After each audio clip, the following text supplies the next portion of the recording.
Ezayo omusango guno kidiridde okubanga abantu abamu abavunaanibwa omusango guno okuli Robert Kyagulanyi Ssentamu, Edward Ssebuufu amanyiddwa nga Eddie Mutwe obutalabikako mu kkooti wamu ne David Lule. Kyokka kitegeerekese ng'omubaka Kyagulanyi bwe yali yawandiikira omuwaabi wa gavumenti ng'amutegeeza nga bw'atagenda kubeerawo olunaku lwa leero, era nga kino kikakasiddwa munnamateeka we Anthony Wameri. Kyagulanyi Ssentamu akyali mu South Africa ye twawandiika ebbaluwa ennaku nga nnya eziise ne tutegeeza omuwaabi wa gavumenti ne tutegeeza ne kkooti.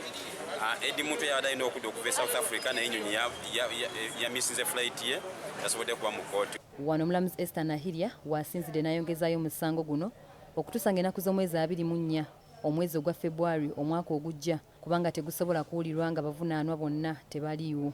Oludda oluwaabi mu musango guno lugamba nti ng'ennaku z'omwezi 11 omwezi ogw'omusanvu 2018 mu kibuga Kampala abantu bano baajemera akatundu ak'okutaano ne 10 ak'etteeka eriruŋŋamya enkuŋŋaana bwe basalawo okukuba olukuŋŋaana nga tebategeezezza bekikwatako mu mateeka ne bagaana n'okolaganira wamu ne poliisi.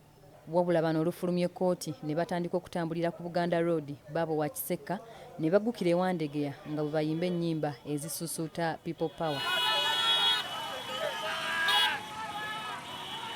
Kuno kubaddeko banneekolera gyange aba boodabooda bamakanika era bino poliisi olubitegedde ne bazambalira ku mugongo.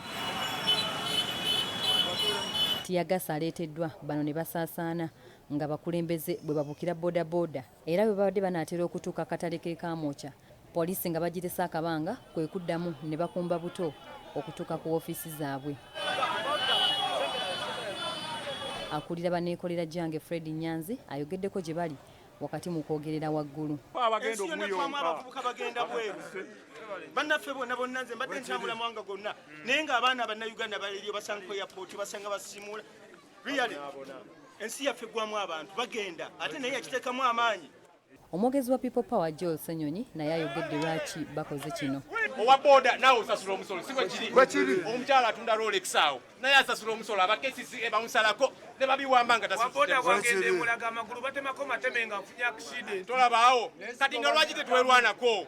Ssenyonyi alangiridde nti olutalo lwe baliko tebalukola olw'okuba nti Kyagulanyi waali era nga kati bakugenda mu maaso nga bakola ebiringa bino ne bw'anaabanga taliiwo. Naye yagambye nti bannange mumugende mu maaso nti People Power si yange nga Bobi Wine Kyagulanyi Ssentamu nti mmwe ng'amagye mugende mu maaso era kyetukoze leero ne tutulisa era musanyufu nnyo gy'ali nti emirimu gigenda mu maaso kubanga twetegekera gavumenti nti pulezidenti waba taliiwo ng'afulumyemu emirimu gitambula gigenda mu maaso.